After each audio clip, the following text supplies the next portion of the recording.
We all probably know that COVID-19, the disease caused by the new severe acute respiratory syndrome coronavirus 2 or SARS-CoV, is a pandemic.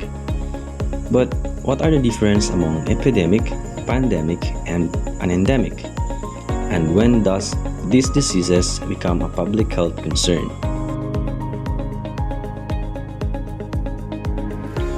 Here are the possible ways how serious diseases spreads around us, and what can we do to protect ourselves, our family, and our community.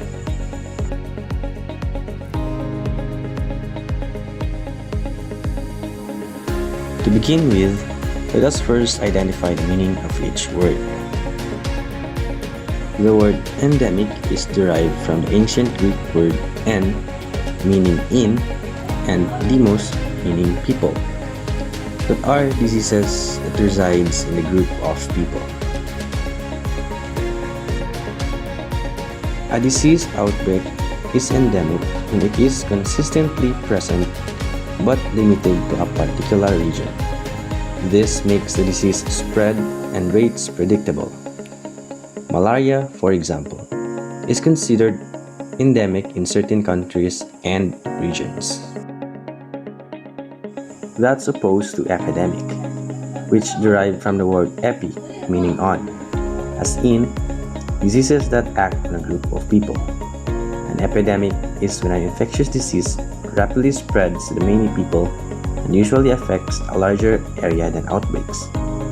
In 2003, the SARS epidemic took lives of almost 800 people around the world.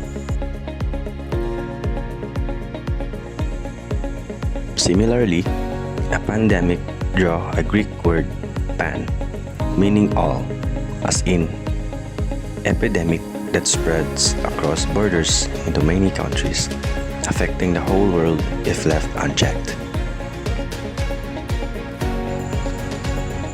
A pandemic is a disease outbreak that spreads worldwide, that affects more people and takes more lives than an epidemic.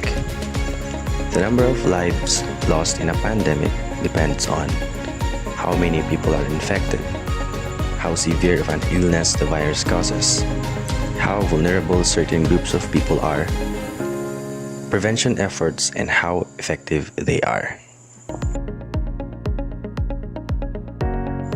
There are no specific medicines or ways to mitigate the disease during an outbreak, epidemic, and pandemic.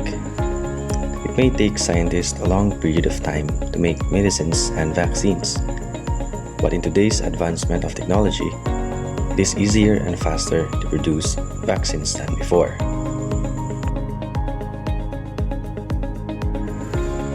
For now, we can take other steps to stay healthy.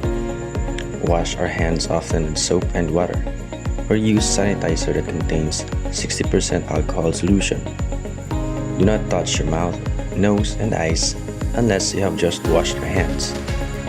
When you sneeze or cough, cover your mouth and nose with tissue, and then dispose the tissue properly and wash your hands afterwards. Avoid crowded places. Clean and disinfect household surfaces daily.